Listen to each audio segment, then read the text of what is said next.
Hello everyone, कैसे हैं आप सब। आज एक है ना अंदर की बात बताने वाला हूं मैं आपको। बहुत सारे वीडियोस आपने देखे होंगे, my first salary as a chartered accountant. लेकिन बहुत कम लोग या शायद कोई भी आपको अपनी पे स्लिप नहीं दिखाता है कि एक्चुअली कितनी सैलरी मिल रही है इन हैंड। आज मैं आप लोगों को मैंने सोचा कि 10 years of being a chartered accountant जो पूरी सीरीज है मेरी, जिसमें वंडरफुल वीडियोस डाले हैं मैंने प्रैक्टिकली मेरे 10 years जर्नी के एंड मेरे 10 year एक्सपीरियंसेस के, from which you can learn. 50-50 हज़ार व्यूज भी है कुछ वीडियोस पर, आप जाकर जरूर देखिएगा इस पूरी प्लेलिस्ट को।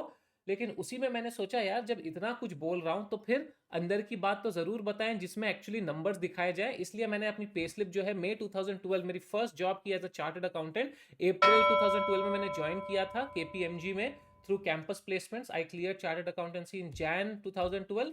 कैंपस प्लेसमेंट के थ्रू मेरे को यहाँ पर जॉब मिली। एंड मैंने सोचा आज आप लोगों को अपनी in hand salary plus CTC भी बताता हूँ, उसके साथ साथ आज क्या स्टेटस है, आज कितना आपको एक्सपेक्ट करना चाहिए वो बताऊंगा। एंड एक क्वेश्चन भी पूछूंगा आपको बड़ा इंटरेस्टिंग, जिसका मैं आपसे आंसर चाहूंगा कमेंट सेक्शन में, जस्ट टू सी कि भाई साहब पैसा जो है वो कितना बढ़ना चाहिए, आप लोगों की क्या थॉट्स है।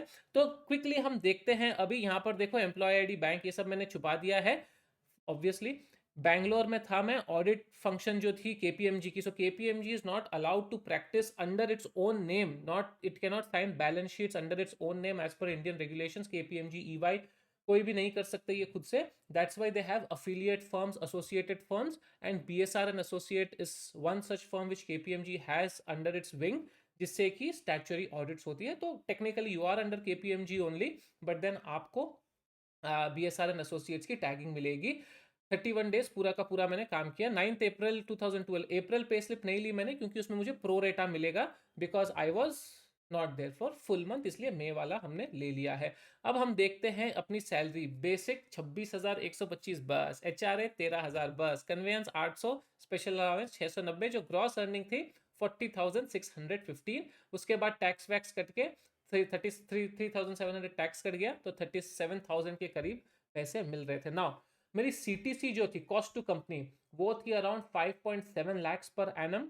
एंड अगर आप ऑफकोर्स ये 40,600 को मल्टीप्लाई कर दोगे इंटू 12, तो you want reach that figure, because थोड़े थोड़े कंपोनेंट्स ऐसे होते हैं, जैसे फॉर एग्जाम्पल मुझे Sodexo, because it's a tax saving scheme, Sodexo coupons मिलते थे। या और कोई मैंने टैक्स प्लानिंग करके रखी, जिसका मेरे को एंड में एक साथ क्लेम करने पर, जैसे मेडिकल अमाउंट, ये सब लमसम अमाउंट मिल जाता था। तो उसकी वजह से थोड़ा बहुत ये डिफरेंस रहता है। आपकी इनकम टैक्स कट होगी based on your tax planning. Provident fund अगर आपने ऑप्ट इन किया है तो वो डिडक्ट होगा, and employer also will contribute equal amount, and professional tax तो कट करना पड़ेगा। इसके अलावा 5.7 लाख की जो सैलरी थी, उसके ओवर एंड अबाव आपको बोनस कंपोनेंट मिल जाता है, जो it can range from 0 to 25-30% different different organisations based on your performance. तो वो ओवर एंड अबाव था मेरे इस केस में। एंड ग्रेचुइटी भी इसमें इंक्लूडेड नहीं थी। तो अगर आप मैं 4 साल 10 महीने या 5 साल काम करूं तो I am also eligible for gratuity. कई कई कंपनीज जो है वो आपकी ग्रेचुइटी और बोनस भी आपके सीटीसी में ही इंक्लूड कर देती है, टू इन्फ्लेट इट, कि हाँ 10 लाख की सीटीसी है, लेकिन उसमें अगर आप देखोगे तो उसमें थोड़ा बोनस रहेगा 10-15%, 20%, एंड फिर ग्रेचुइटी का अमाउंट रहेगा जो आपको एनी विच वे 5 साल के बाद मिलने वाला है। So that becomes inflated CTC. Big four में क्या होता है, बिग फोर में आपको एक बहुत ही कट डाउन सीटीसी मालूम पड़ती है, बट उसके ऊपर बोनस भी मिलता है, gratuity calculations are separate altogether. तो उस हिसाब से मेरी 5.7 लाख थी स्टार्टिंग सैलरी। आज जो स्टार्टिंग सैलरी है एक चार्टर्ड अकाउंटेंट की बिग फोर में, in a city like Hyderabad, very recently I got to know, around 8-8.5 lakh आपको एंट्री लेवल पर मिल सकता है।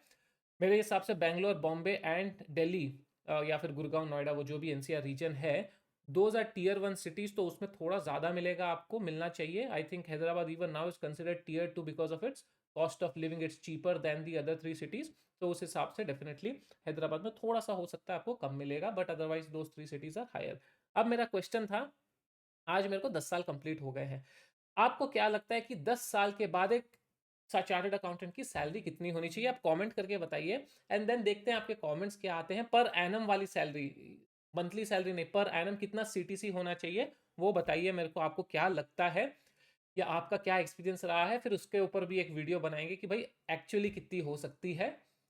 डोंट राइट वाइल्ड नंबर्स की 1 करोड़ हो गई होगी, 90 लाख हो गई होगी, उतनी नहीं हुई है। That will be very handful of chartered accountants जो जॉब में 10 years में 1 करोड़ या उससे प्लस की सैलरी निकाल पा रहे, दिल be very handful of them. Otherwise majority of them will be in a mid range bucket, जो मैं चाह रहा हूँ कि आप लोग गेस करें एंड आप लोग मुझे बताएं। डोंट गेट डीमोटिवेटेड कि सिर्फ 40,000 ही मिलेंगे क्या, नहीं, जैसे मैंने बताया आज के टाइम पर आपको थोड़ा ज़्यादा मिल जाएगा। 5.7 से लेकर से अगर 9 लैक्स भी मिलता है बैंगलोर जैसी सिटी में, सो इट्स ऑलमोस्ट से 70% 80% हायर। तो definitely there has been a change in the last 10 years, but this is what it is, this is what I got at that time campus placement में।